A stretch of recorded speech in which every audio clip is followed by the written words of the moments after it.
Sweepslag met Christian Fourie.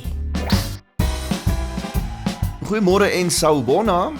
Terwyl president Jacob Zuma hierdie week weg en woelig was in die islamitiese staat van Iran, het Juju die skoot hoog deurgehad vir die ANC.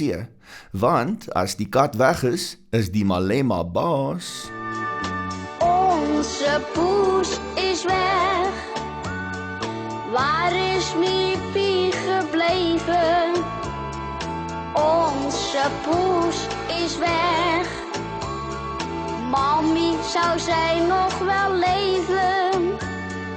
Onze poes is weg. Dagenlang is zij al zoek. Onze poes is weg. Haar mandje staat leeg in de hoek. Ons hooftrekker vandag. Juju ruk sy spreekwoordelike windbuks uit. Vodacom sien hulle gatte in die konstitusionele hof. Die minister van sport word mal en 'n man raak verloof aan sy MacBook.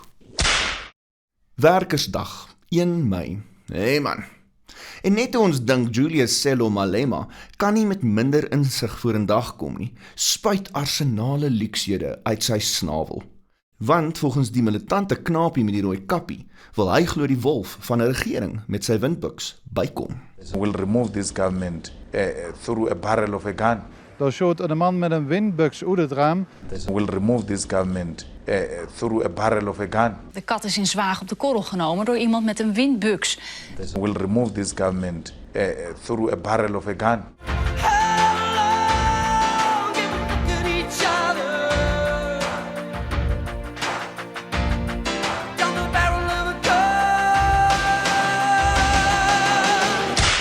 Terloops, Juju se tweede naam, Sello, beteken filantroop. Maar wees gewaarsku rooi kappie, moenie die Afrikaners se moer koer nie. Zuma is not our enemy, the ANC is not our enemy. They are standing on our way to crushing white monopoly capital which has stolen our land. Sit jy gedans om sy taal, sal die duivel jou kom haal. Los sy grond, jy speel met 'n bom se long. 1 Mei 1939 en Judy Collins se ma kraam. Amper 80 jaar later kraam die selfoonreus Vodacom, of is dit Vodacom, 'n kleintjie van 'n ander kaliber. Dit nadat die konstitusionele hof hulle soos 'n stout kind beveel het om meer as 10 miljard rand aan Kosana Makate, uitvinder van die Please Call Me, te hoes. Die vorige grootbaas, Eleanor Craig, wie bekendheid in Waterkloof verwerf het, deur glo daagliks met 'n helikopter werk toe te rits, het selfs in sy novelle gesê, hy het die Please Call Me meesterlik uitgedink. Toe nou nie. Ja, baie van ons het al 'n R3000 datarekeningkie van Vodacom gekry, as jou bondel opraak terwyl jy Game of Thrones op Netflix kyk. En dan moes ons maar kan betaal. Vodacom, welkom in die Transvaal.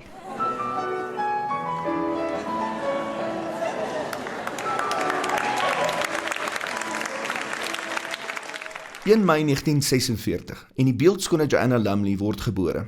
Van Purdy tot Patsy, een ding is verseker, Moffies was nog nooit so mal oor 'n meisie nie. I mean, she's the one who ruined your figure in the first place. She's the one who turned you into this potato that we see before. How comfortable are you? Well, on a scale of what? Well, childbirth. Ugh. Great news. She's fat. No. Better than that. She's dead! No. She's blind. Dan van een mal na 'n ander tipe mal. Wat besiel die minister van sport om nou sy stemmetjie so dik te maak? I've therefore resolved to revoke the privilege of Athletics South Africa, Cricket South Africa, Netball South Africa, and South African Rugby Union to host and bid for any major and mega international tournaments in the Republic of South Africa as a consequence of the aforementioned federation not meeting their own set transformation targets with immediate effect. Nie eens Zimbabwe se cricketspan kon transformasie regkry nie, en daar is Bob in beheer. Mens wonder nou net of minister Fikile Mbalula in staat is om al Suid-Afrika se sportballe in die lug te hou. Dis nie dat sweepslag aandring dat Het van Verlangenkraal die hoofmeisie van die hokkiespan moet wees nie, maar kom aan, goed, beter, beste, Boetie.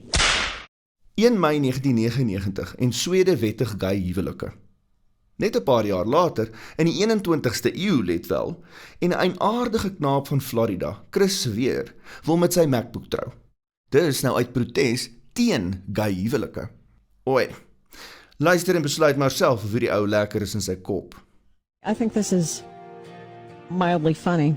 A former JAG officer, according to LifeSite News, attempted to intervene in 2 state cases in Florida to overturn the marriage laws, saying if homosexuals can marry their true love, he should have the right to marry his porn-filled Apple computer.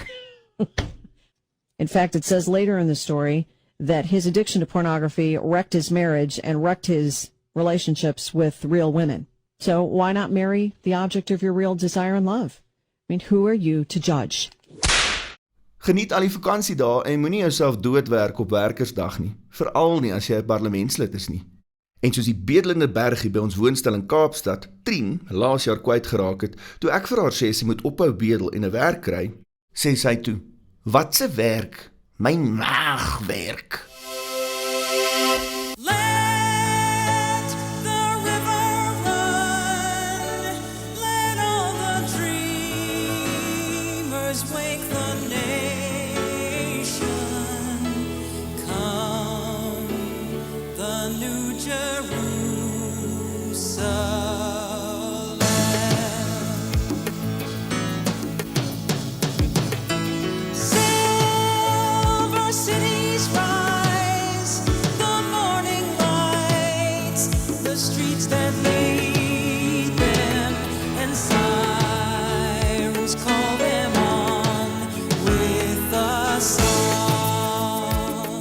Druk daai share knoppie mense.